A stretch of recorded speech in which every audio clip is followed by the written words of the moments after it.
অতিরিক্ত দায়রা জজ 1 অমিত কুমার গুহ তার কোর্ট থেকে আজকে রিমান্ড যে আদেশ দেওয়া হয়েছিল 2 দিনের সেটি বাতিল করে এবং জামিন আমরা আবেদন করি 4 সপ্তাহের অন্তর্বর্তীকালীন জামিন মঞ্জুর করা হয়।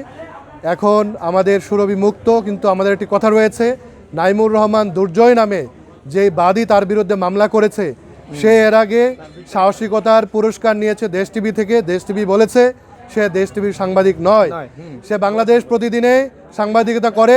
সুরভির বিরুদ্ধে মিথ্যা মামলা করার পরে বাংলাদেশ প্রতিদিন সেখান থেকে তাকে বরখাস্ত করেছে এবং এই মামলাটি হয়েছে প্রতিহিংসা থেকে।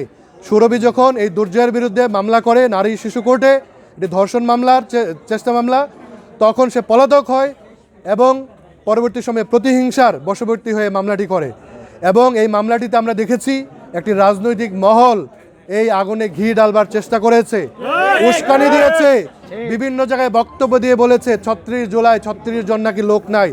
তাদেরকে আমরা আবারও স্পষ্ট করে বলতে চাই, সুরভির মতো জুলাই কন্যারা যারা সম্মুখ সারিতে যুদ্ধ করেছে, যে সময় মায়েরা বোনেরা এবং আমাদের ভাইয়েরা, এই জুলাই যোদ্ধাদের সম্মান করতে হবে।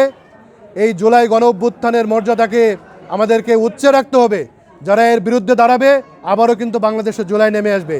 শেষ করতে বলে আজকে সকাল থেকে আমাদের ছাত্রশক্তি, যুবশক্তি এবং জাতীয় নাগরিক পার্টির আমাদের নেতাকর্মীবৃন্দ, বাংলাদেশ জামায়াতে ইসলামী সহ এবং 10 দলীয় জোটের অন্যান্য নেতাকর্মীবৃন্দ, আমাদের গাজীপুর জেলা বারের সভাপতি মহোদয় এবং সাধারণ সম্পাদক মহোদয় এবং অন্যান্য আইনজীবী নেতৃবৃন্দ সরাসরি প্রত্যক্ষ ভূমিকা পালন করেছেন এবং বিজ্ঞ আদালত আজকে সুবিবেচনা করে জামিন দিয়েছেন, এজন্য আমরা সন্তুষ্ট। পাশাপাশি আমাদের বারের সম্মানিত সেক্রেটারি জিম্মায় কিন্তু এই 4 সপ্তাহের অন্তর্বর্তীকালীন জামিন দেওয়া হয়েছে।